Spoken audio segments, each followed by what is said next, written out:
दीप electronics lab में आपका स्वागत है दोस्तों। आज के इस वीडियो के अंदर मैं आप लोगों को बताऊंगा कि पैनल का जो मेन सप्लाई होते हैं ना, वो सप्लाई कैसे बनता है हमारे मदरबोर्ड के अंदर, उसके बाद पैनल तक पहुंचती है। ये चीज़ मैं आप लोगों को आज प्रैक्टिकली दिखाऊंगा। अगर किसी कारण की वजह से हमारा पैनल के अंदर सप्लाई वोल्टेज ना आके पहुंचाए लेकिन हमारे मदरबोर्ड के अंदर 12 वोल्ट प्रॉपर मिले, तो उस सिचुएशन में आपको कौन कौन सा कंपोनेंट्स चेक करना होगा और वो कंपोनेंट्स अगर सेम टू सेम मार्केट से ना मिले तो आपको क्या करना पड़ेगा। इसका टोटल जो सीक्वेंस है ना, ये मैं आपको बताऊंगा। क्योंकि अगर ये सीक्वेंस आपने जान लिया तो आप किसी भी टाइप का बोर्ड के अंदर अगर पैनल सप्लाई मिसिंग आपको मिले, मदरबोर्ड से पैनल सप्लाई नहीं बने, तो आपको इस वीडियो के जरिए पता चल जाएगा कि क्यों नहीं वो पैनल सप्लाई बन रहा है और उसको बनाने के लिए हमें कौन कौन सा कंपोनेंट्स को चेक करना पड़ेगा और बदलना पड़ेगा। तो हमारे पास अभी के लिए ये एक सैमसंग का ओरिजिनल मदरबोर्ड है, इसके बारे में भी आपको समझाऊंगा। उसके साथ ही साथ हमारे पास जो यूनिवर्सल टाइप का मदरबोर्ड होता है ना, इसके अंदर भी आपको क्या क्या फंक्शंस और फीचर्स होता है एक पैनल सप्लाई को बनाने के लिए, वो भी मैं आपको बताऊंगा। क्योंकि हमारे इस टाइप का जो ओरिजिनल पावर सप्लाई होते हैं ना, ओरिजिनल मदरबोर्ड होते हैं ना, इसके अंदर क्या होता है कि पैनल वोल्टेज को सेट करने के लिए कोई जम्पर नहीं दिया हुआ रहता है यूनिवर्सल बोर्ड की तरह। यहाँ पे फिक्स एक वोल्टेज रहता है, 12 वोल्ट हो या 5 वोल्ट हो, वो फिक्स वोल्टेज रहता है। मैक्सिमम तो 12 वोल्ट ही रहता है, लेकिन हमारे यूनिवर्सल बोर्ड के अंदर जम्पर दिया रहता है, जो कि आप यहाँ पे देख सकते हो 12 वोल्ट पे अभी सेट करा हुआ है। तो कहीं बार हमारा 12 वोल्ट के जगह 5 वोल्ट भी सेट करना होता है, तो हमें इस मदरबोर्ड के अंदर आपको डबल डबल भी कंपोनेंट्स देखने को मिलेंगे। तो इस चीज़ को आप लोगों को समझाने के लिए एक सर्किट डायग्राम मैंने अभी अभी ड्रॉ करा, ताकि आप लोगों को समझाने में आसानी हो जाए।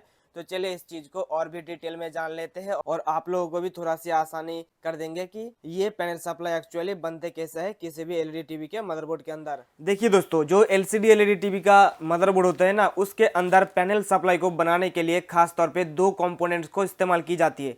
पहला तो एक ट्रांजिस्टर जो कि एनपीएन टाइप का होता है, दूसरा होता है मॉसफेट जो कि एन चैनल मॉसफेट होता है। वो कैसे कनेक्शन किया रहता है, पहले तो आप इस सर्किट डायग्राम के जरिए आप समझने की कोशिश करिए। उसके बाद मैं आपको बोर्ड के अंदर आपको टेस्ट करके भी दिखाऊंगा और उसके साथ साथ उसको ट्रेसिंग करके भी दिखाऊंगा। पहले देखिए, किसी भी मदरबोर्ड को अगर चलाना है तो मिनिमम से मिनिमम कम से कम हमें 12 वोल्ट इनपुट करना होता है। तो आपको सैमसंग और एलजी टीवी के अंदर आपको 19 वोल्ट भी इनपुट देना होता है, लेकिन वो स्टेप डाउन होके पैनल सप्लाई के आगे जो है 12 वोल्ट कर दिया जाता है, ताकि पैनल के अंदर जाने के लिए हमें 12 वोल्ट मौजूद रहे। तो देखिए क्या होता है ना कि जब भी डायरेक्टली हमारा किसी भी मदरबोर्ड के अंदर 12 वोल्ट सप्लाई बन जाती है और उस सप्लाई को पैनल तक पहुंचना है, और उससे पहले दो तीन फंक्शंस इसके अंदर किया जाता है कंपोनेंट्स के जरिए। पहले देखिए, हमने इसके अंदर जो डायग्राम है ना, इस डायग्राम को समझिए। हमने सबसे पहले 12 वोल्ट इनपुट करा, तो 12 वोल्ट सीधा कहाँ चला गया, यहाँ से आके हमारे इस जो ट्रांजिस्टर है ना, इस ट्रांजिस्टर के अंदर आ गया। लेकिन इस ट्रांजिस्टर के अंदर हमारा 12 वोल्ट डायरेक्टली नहीं पहुँचता है, क्योंकि यहाँ पे हमें स्विचिंग करना होता है। तो यहाँ पे क्या होता है कि हमारा डायरेक्ट जो 12 वोल्ट है ना, मॉसफेट के सोर्स के अंदर आ जाती है, क्योंकि हमारा मॉसफेट काम करता है सोर्स से ड्रेन में सिग्नल को पहुंचाने के लिए। यानी कि वोल्टेज या कोई भी सिग्नल आप दीजिएगा तो ये सोर्स से ड्रेन तक जाएंगे। अगर आप ड्रेन से इनपुट करेंगे ना, सोर्स में नहीं आएगा, ये सोर्स में ही इनपुट करना पड़ेगा और ड्रेन में आउटपुट होगा।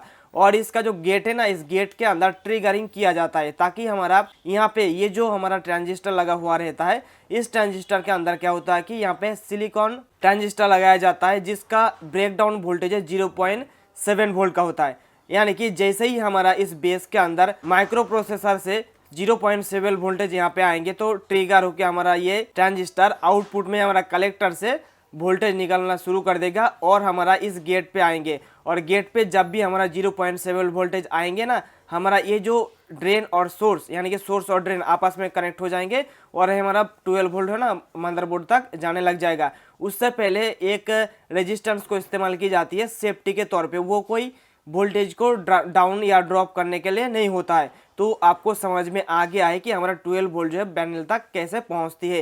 तो ये तो हो गया हमारे इस ओरिजिनल बोर्ड के बारे में हमने बात करा। लेकिन कैसे किसी जो हमारा यूनिवर्सल बोर्ड होता है ना, उसके अंदर हमें 5 वोल्ट का भी जम्पर देखने को मिलता है। तो उसमें क्या होता है ये आप समझ लीजिए। देखिए हमारे पास ये जो बोर्ड है ना, इस बोर्ड के अंदर देखिएगा जो मॉसफेट के साथ साथ जो ट्रांजिस्टर है ना, वो डबल डबल लगाया गया है। अगर हमें 12 वोल्ट यहाँ पे पैनल सप्लाई चाहिए तो हमें जम्पर को 12 वोल्ट पर सेट करना होता है।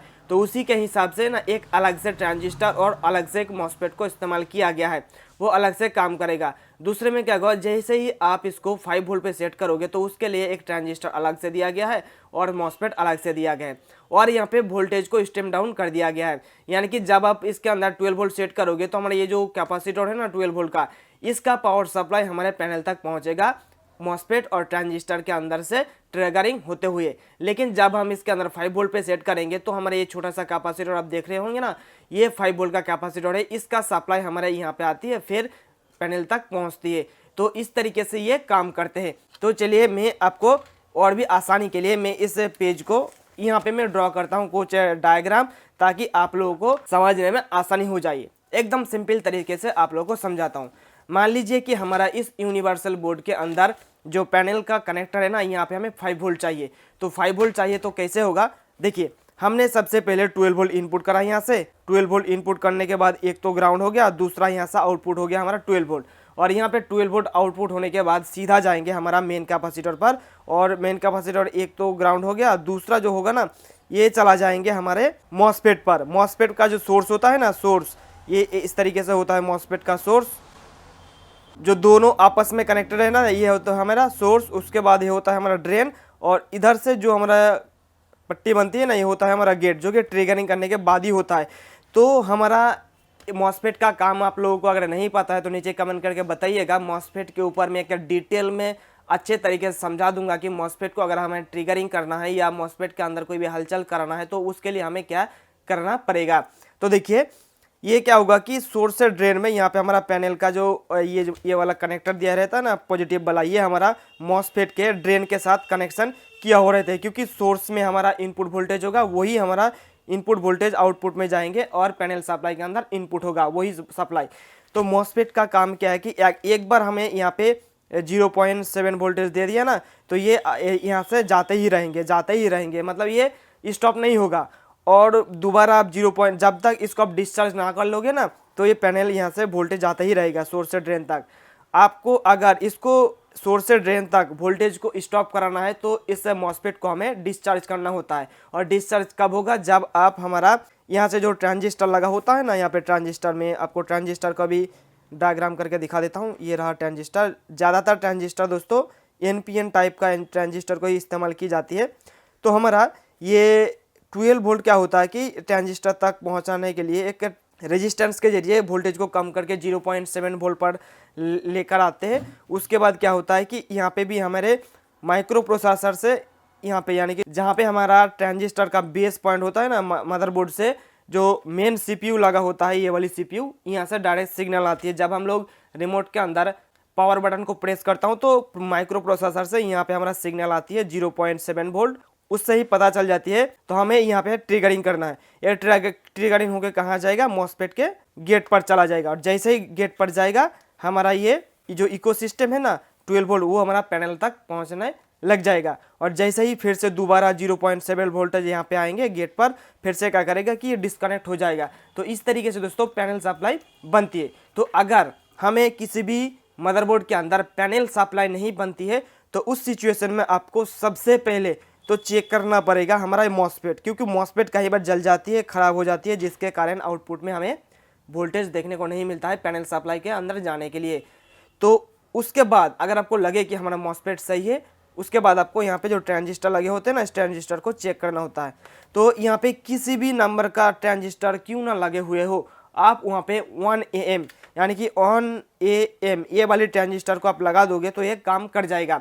लेकिन अगर मॉसफेट की बात करें ना, अभी भी हमारे पास मॉसफेट स्टॉक में नहीं आया है। बहुत ही जल्द हम लोग पैनल सप्लाई को बनाने के लिए जो मॉसफेट को इस्तेमाल की जाती है वो वाला स्टॉक में कर दूंगा, ताकि आप लोगों को बहुत ही आसानी से मिल सके और आप लोग भी रिपेयरिंग का काम बहुत ही अच्छे से कर सको। तो हमने अपने वेबसाइट पर 1 AM का ये ट्रांजिस्टर बहुत सारा अवेलेबल करके रखा हूँ, पूरा का पूरा 1000 पीसेस लेकर रखा हूँ, ताकि आप लोगों को वो दे पाऊँ। उसके बाद दोस्तों क्या होगा कि अगर इस ट्रांजिस्टर खराब आपको मिले तो ट्रांजिस्टर को आपको बदलना पड़ेगा। उससे बाद अगर फिर भी ट्रांजिस्टर के अंदर वोल्टेज आने के बाद अगर नहीं मिले, यानी कि वोल्टेज पैनल तक नहीं पहुंचता है, तो आपको क्या करना पड़ेगा, हमारे जो मेन पावर सप्लाई होता है ना 12 वोल्ट, वो आपको चेक करना पड़ेगा। तो ये चीज़ ना आपको इस कैमरा के जरिए समझ में नहीं आएगा, इसीलिए मैं अपना जो माइक्रोस्कोप है वो इसके ऊपर लेकर आता हूँ और आप लोगों को दिखाता हूँ कि हमारा जो वोल्टेज है, पैनल सप्लाई वोल्टेज, वो कहाँ से कहाँ तक जाते हैं और उसके रास्ते में क्या क्या कंपोनेंट्स लगे हुए हैं। सबसे पहले हम बनाएंगे यूनिवर्सल बोर्ड के ऊपर, आपको समझाएंगे। तो यहाँ पे आप अच्छे से समझने की कोशिश कीजिए अगर आप एक अच्छा टेक्नीशियन बनना चाहते हो तो हमारे यूनिवर्सल मदरबोर्ड के अंदर जो पैनल का कनेक्टर होता है, एलबीडीएस कनेक्टर, यहाँ पे देखिए, तो इसके अंदर एक एरो दिया हुआ रहता है, ये वाला एरो। तो एरो जहाँ पे दिया रहता है ना, यही 3 हमारा जो पॉइंट है ना, ये मेन वीसीसी के लिए होता है, यानी मेन पैनल के अंदर सप्लाई जो पहुँचाने के लिए ये होती है। और यूनिवर्सल मदरबोर्ड के अंदर 2 जंपर या जो U11 टाइप का होता है, उसकी बात हम आज नहीं करेंगे, बाद में उसके बारे में बताएंगे। जो हमारा कम्बो मदरबोर्ड होता है, चाहे वो 24 इंच का हो, चाहे वो 32 इंच का हो, और चाहे वो 42 इंच का क्यों ना हो, उसके अंदर 2 ही जंपर आपको देखने को मिलेंगे। एक 12 वोल्ट के लिए है, एक 5 वोल्ट के लिए है। तो अभी देखिए यहाँ पे हमारा जो जंपर है ना, ये 12 वोल्ट के साथ जुड़ा हुआ है, यानी कि अभी हमारा यहाँ पे एक कनेक्टर दिया हुआ रहता है। इस कनेक्टर से ये वाला जो कैपेसिटर है 12 वोल्ट के लिए, ये आपस में जुड़ा हुआ है। ये वाला पॉजिटिव होता है, ये वाला नेगेटिव होता है। तो ये वाला जो पॉजिटिव पिन है ना, इस मेन फिल्टर के साथ जो कैपेसिटर है ना, इसका पॉजिटिव के साथ जुड़ा हुआ है, यानी कि 12 वोल्ट के लिए ये हमारा होती है। तो जैसे ही हमारा 12 वोल्ट यहाँ पे आया, ये देखिए ये जो जगह है ना, इसका अगर हम ट्रैक करने जाएंगे तो ये सीधा सीधा जुड़ा हुआ है। कहाँ पे है, देखिए यहाँ पे 5 वोल्ट आया, ये देखिए ये हमारा एक मॉसफेट है और ये मॉसफेट जुड़ा हुआ है इस ट्रांजिस्टर के साथ। यानी कि अगर हमें 12 वोल्ट के साथ काम कराना है तो ये जो हमारा मेन प्रोसेसर है ना, ये देखिए RDX लिखा हुआ है, इस मेन प्रोसेसर का 0.7 वोल्ट का एक पिन है, इस ट्रांजिस्टर के जो बेस है उसके साथ जुड़ा हुआ है। और इसका जो कलेक्टर है ना, इस कलेक्टर हमारा जुड़ा हुआ है इस मॉसफेट के गेट पर, और गेट के साथ जुड़ा हुआ है ना, और इसका जो ड्रेन है वो ड्रेन जुड़ा हुआ है हमारा इस कनेक्टर के साथ। चलिए ये भी चीज़ मैं आपको प्रैक्टिकली समझा देता हूँ कि कौन सा ग्रेड, कौन सा सोर्स और कौन सा ड्रेन। तो ये हमने मल्टीमीटर को सेट करा कॉन्टिन्यूटी रेंज पर, आपको कैमरे पे देखने को मिलेंगे हमारा मल्टीमीटर, और आपको हमारे फुटेज के अंदर, माइक्रोस्कोप के अंदर आपको देखने को मिलेंगे हमारा ये फुटेज। तो देखिए अभी हमने अपने मल्टीमीटर को कॉन्टिन्यूटी रेंज पर रखा हूँ। तो चलिए अब समझ लेते हैं हमारा ये सीक्वेंस। तो पहले हमने क्या करा कि एक प्रोब को हमारा जो LVDS कनेक्टर का VCC सप्लाई इसके साथ जुड़ा हूँ, और उसके बाद देखिए हमारा ये यहाँ पे जो जंपर लगा हुआ ना 12 वोल्ट, ये 12 वोल्ट का जंपर ये वाले मॉसफेट के साथ आपस में कनेक्टेड करा हुआ है। तो देखिए इसका हमने ये जो मॉसफेट है ना, इस मॉसफेट के साथ यहाँ पे देखिए इसका कनेक्शन आपको देखने को मिल रहा होगा। ये एक्चुअली दोस्तों होता है हमारा ड्रेन पॉइंट, यानी कि सोर्स टू ड्रेन। तो जब भी हमारा यहाँ पे वोल्टेज आएंगे ना, तो ये वाला जो पॉइंट है ना, ये वाला पॉइंट हमारा कनेक्टेड रहेगा यहाँ पे। ये देखिए ये जो 3 पॉइंट है ना, 1 2 3, तो ये हो गया हमारा ड्रेन, ये हो गया हमारा सोर्स, और ये हो गया हमारा गेट। और ये गेट वाला जो पिन है ना, ये गेट वाला पिन हमारा आपस में कनेक्टेड रहेंगे, ये हमारा ट्रांजिस्टर है ना, इस ट्रांजिस्टर के साथ। तो इस टाइप का जब भी आपको ट्रांजिस्टर देखने को मिलेंगे, इसका 3 टांगे होते हैं। तो 3 टांगे मतलब यहाँ पे लेड वाला 1 नंबर होता है, उसके बाद 2 नंबर होता है हमारा ये वाला, और 3 नंबर होता है इस साइड वाला, यानी कि बेस, इमीटर, कलेक्टर। ये 3 नंबर पिन है ना, ये कलेक्टर होता है। यानी कि बेस पे जैसे ही 0.7 वोल्टेज आएंगे, हमारा क्या होगा कि इमीटर से कलेक्टर में हमारा वोल्टेज जाना शुरू हो जाएगा। और ये वाला पॉइंट है ना, देखिए ये वाला पॉइंट हमारा इस वाली पॉइंट के साथ जुड़ा हुआ है, जो कि मॉसफेट का गेट होता है। उससे पहले 1-2 आपको रेजिस्टेंस देखने को मिल जाएंगे। तो इस रेजिस्टेंस के माध्यम से जो वोल्टेज है ना, उसको सेफली तरीके से इस मॉसफेट के गेट तक पहुंचता है। और जैसे ही गेट पे वोल्टेज आती है ना, तो ये वाले पॉइंट और ये वाले, यानी कि सोर्स टू ड्रेन का जो वोल्टेज है ना, ये जाने लगता है। उसके बाद हमारा टीवी के अंदर जो पैनल है ना, उस पैनल के अंदर वोल्टेज जाके पहुंचती है वो, और उसके अंदर पैनल चालू हो जाती है। तो इसी तरीके से और इसी सीक्वेंस के हिसाब से काम करते हैं। जैसे ही हम लोग 12 वोल्ट को ये जंपर को उठा के यहाँ पे लगा देंगे, तो वो सेम सीक्वेंस यहाँ पर भी करा हुआ है। वो सारे चीज़ क्या होगा कि यहाँ से जाने लग जाएगा। कैसे, यहाँ पे देखिए, यहाँ पे 5 वोल्ट का है ना, ये 5 वोल्ट जैसे यहाँ पे आएंगे, यहाँ पे आया, और उसके बाद जैसे ही इस ट्रांजिस्टर के कलेक्टर से इस मॉसफेट के गेट पर आया, और उसके बाद ही हमारा सोर्स से ड्रेन में वोल्टेज जाके सीधा हमारा इस पैनल सप्लाई जो पॉइंट है यहाँ पे आने लग जाएगा, और हमारा 5 वोल्ट पहुंच जाएगा पैनल के अंदर। तो इस तरीके से हमारा यूनिवर्सल बोर्ड के अंदर जो पैनल सप्लाई वोल्टेज को बनाया जाता है। लेकिन अगर हम बात करें कोई सैमसंग टीवी का ओरिजिनल बोर्ड के बारे में, तो आपने जान लिया कि एक यूनिवर्सल बोर्ड के अंदर पैनल सप्लाई कैसे बनती है। तो चलिए अब मैं आपको एक सैमसंग टीवी मदरबोर्ड के अंदर से ये वाली फीचर्स मैं आपको बता देता हूं कि कैसे एक सैमसंग टीवी के अंदर पैनल सप्लाई बनती है और आपको कैसे पता चलेगा कि कहां से होती है हमारा वोल्टेज इस पैनल कनेक्टर के अंदर आती है। तो देखिए इसके अंदर क्या होता है कि जो ब्रांडेड टीवी होता है ना, एलजी, सैमसंग, सोनी, उसके अंदर डुअल मॉसफेट को इस्तेमाल की जाती है सेफ्टी के पर्पज से। अगर एक मॉसफेट हमारा फेलियर आ जाए तो दूसरा मॉसफेट काम करे, लेकिन वो दोनों मॉसफेट है ना एक ही आईसी के अंदर रहता है। देखिए ये जो 4801A ये जो आप मॉसफेट देख रहे होंगे ना, ये मॉसफेट हमारा डुअल चैनल मॉसफेट होता है और हर एक सैमसंग एलईडी टीवी मदरबोर्ड के अंदर देखने को मिलेंगे ही मिलेंगे। और हमारे जो एलजी टीवी है ना, उसके अंदर आपको FR8012 देखने को मिलेंगे और सैमसंग के अंदर आपको 4801 देखने को मिलेंगे। इसके अंदर डुअल चैनल मॉसफेट कैसे काम करता है ये एक बार आप समझ लीजिए। कैसे, देखिए ये जो हमारा मॉसफेट है ना, इस मॉसफेट का यहाँ पे 1 2 3 4 5 6 7 8 टोटल पिन है। इसका आउटपुट यानी कि एक मॉसफेट का जो आउटपुट है ना, ये 4 और 5 नंबर है और दूसरा मॉसफेट का आउटपुट हमारा ये 6 7 और 8 नंबर है। यानी कि पहला मॉसफेट का आउटपुट हमारे को 5 और 6 में मिलेंगे और दूसरा मॉसफेट का 7 और 8 में मिलेंगे। अगर हम इनपुट की बात करें तो इसमें भी आपको थोड़ा सा फर्क देखने को मिलेंगे। हमारा 1 और 3 नंबर पिन, यानी कि यहाँ पे 1 नंबर पिन यहाँ पे डॉट दिया हुआ है और इसके साथ साथ ये हमारा 3 नंबर पिन, ये क्या होगा कि हमारा ये मॉसफेट का सोर्स पिन है। यानी कि हमारा जो मेन सप्लाई वोल्टेज है ना, ये 1 नंबर आके स्टॉक रहेगा और जैसे ही हमारा 2 नंबर पिन पे कोई भी इस ट्रांजिस्टर के अंदर से होते हुए 0.7 वोल्टेज आएंगे ना, वैसे ही हमारा मॉसफेट ट्रिगर होके हमारा यहाँ से यहाँ तक वोल्टेज जाना शुरू हो जाएगा। उसके बाद ये वोल्टेज हमारा पैनल कनेक्टर तक आ जाएंगे और उसके बाद पैनल तक पहुंच जाएंगे। तो अगर आपके सैमसंग टीवी मदरबोर्ड के अंदर अगर पैनल वोल्टेज ना मिले तो सबसे पहला काम हमारा ये आती है कि ये वाली जो डुअल चैनल मॉसफेट है ना, इसको चेक करना होता है। पहले 1 नंबर और 3 नंबर पे वोल्टेज चेक करना होगा। अगर यहाँ तक वोल्टेज है लेकिन इसको स्टैंड बाय से रिलीज करने के बाद हमारा इस साइड यानी कि 5 6 7 8 नंबर पे वोल्टेज नहीं पहुंच रहा है, तो आपको ये वाली आईसी को चेंज करना पड़ेगा, जिसको डुअल चैनल मॉसफेट बोला जाता है। उसके बाद अगर आपको यहाँ पे 12 वोल्टेज मिल जाएंगे, यानी कि यहाँ पे अगर आपको मौजूद मिले 12 वोल्ट, अगर फिर भी आपका टीवी के अंदर पैनल सप्लाई नहीं बने, उसके बाद ये जो हमारा ट्रांजिस्टर लगा हुआ है ना, इस ट्रांजिस्टर के अंदर जो सप्लाई आते हैं ना, मदरबोर्ड का जो मेन प्रोसेसर यूनिट होता है, ये हमारा मेन प्रोसेसर यूनिट यहाँ पे लगा हुआ है, यहाँ से सीधा जो एक वोल्टेज है हमारे इस ट्रांजिस्टर के बेस में आते हैं। बेस कौन सा है? ये वाला होता है बेस, इमीटर, एक कलेक्टर। यानी कि वोल्टेज हमारा इमीटर से कलेक्टर तब भी आएंगे जब हमारा बेस के अंदर वोल्टेज इस प्रोसेसर यूनिट के अंदर से आएंगे। और कब आएंगे यहाँ पे वोल्टेज हमारा? जब हम रिमोट से या पावर बटन को प्रेस करने के बाद हम इसको स्टैंड बाय से रिलीज करेंगे और इस प्रोसेसर को लगे कि हमारा सारे इनपुट आउटपुट और एप्लीकेशंस वगैरह सब कुछ सही है, उसके बाद ही इस मेन प्रोसेसर यूनिट तो हमारा वो 0.7 वोल्टेज है ना, इस ट्रांजिस्टर पे यहाँ पे आते हैं। और जैसे ही यहाँ पे आते हैं तो हमारा 0.7 वोल्टेज इमीटर से कलेक्टर में होते हुए इस मॉसफेट के गेट पर आती है और गेट पे आने के बाद हमारा जो सोर्स में वोल्टेज मौजूद है वही वाला वोल्टेज पैनल तक पहुँच जाती है। तो हमें क्या करना है कि पहले ये वाला कंपोनेंट्स को हमें चेक करना है। अगर ये सही मिला, इसको चेक करना है। अगर ये भी सही मिला तो आपको मान लेना पड़ेगा कि हमारा मेन प्रोसेसर यूनिट खराब है।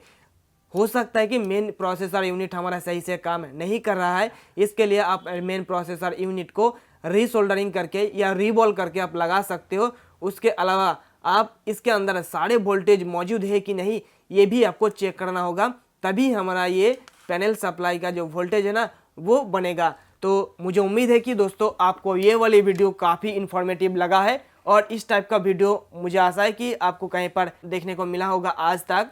तो अगर आपके मन में इस टॉपिक को लेकर अभी भी कुछ सवाल या सुझाव है तो नीचे कमेंट करके बताइएगा। आपके कमेंट का रिप्लाई बहुत ही जल्दी किया जाएगा। और ये जो हमने मॉसफेट के बारे में बताया हूँ ना, ये मॉसफेट भी हम लोग बहुत ही जल्द अपने वेबसाइट पर लॉन्च कर दूंगा, ताकि जो लोग इलेक्ट्रॉनिक्स फील्ड में बहुत ही यूनिक तरीके से चीप लेवल का काम करना चाहते हो उनके लिए आसानी हो जाए, क्योंकि अगर आप इस टाइप का मॉसफेट मार्केट से खरीदने जाओगे तो आपको आसानी से नहीं मिलेगा। लेकिन मैं चाहता हूं कि जो लोग रिपेयरिंग काम करके अपना दुकान को और भी तेजी के साथ ग्रो कराना चाहते हैं और छोटे से छोटे प्रॉब्लम को भी सॉल्व करना चाहते हो तो आप हमारे साथ जुड़े रह सकते हो चैनल को सब्सक्राइब करके। तो आज के इस वीडियो में इतना ही दोस्तों, हम फिर मिलते हैं अगले वीडियो के अंदर। तब तक के लिए wish you all the best.